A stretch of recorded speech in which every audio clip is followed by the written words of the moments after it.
Maaga nga kaming gumising ngayong araw para tapusin na ang idadagdag pa namin sa laundry area.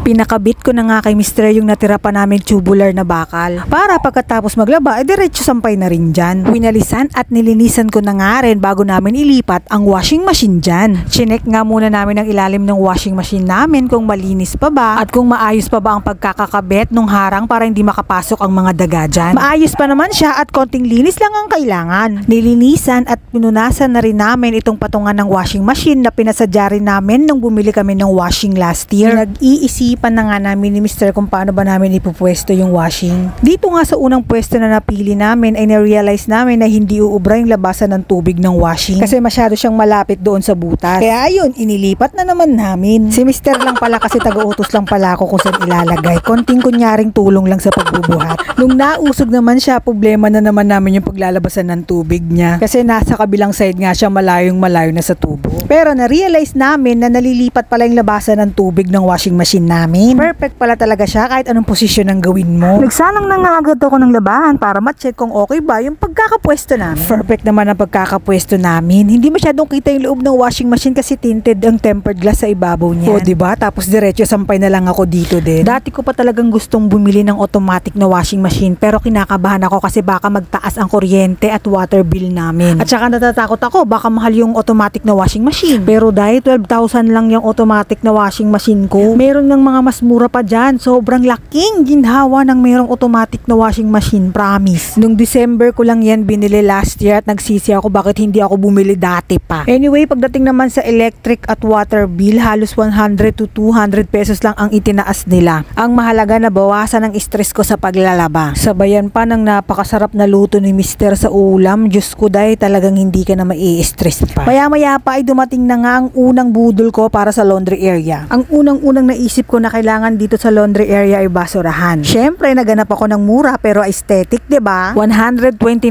pesos lang 'yan. Meron ka ng minimalist at aesthetic na trash bin. At meron pa siyang free na isang rolyo ng trash bag kapag binili mo. Ilalagay ko na lang sa comment section or sa yellow basket ang link kung saan ko nabili. At eto namang washing machine cover ay 72 pesos lang. Meron ka ng waterproof at dustproof na pang cover sa iyong washing machine. Cortina lang kasi ang pinang-cover ko dyan kahit nung nasa ilalim pa yan ng hagdan. Available yan sa iba't ibang design plus nasisipper pa ang ibabaw niyan. Pwede kang maglaba kahit hindi mo naalisin ang cover, bubuksan mo lang ang zipper niya sa ibabaw. Sakto naman itong nabili ko sa 7 kilo top load automatic washing machine. O diba, aesthetic na ang cover ng washing machine ko. Ilalagay ko na lang ulit sa yellow basket or sa comment section ang link kung saan ko yan nabili. Ayun lang mga jay!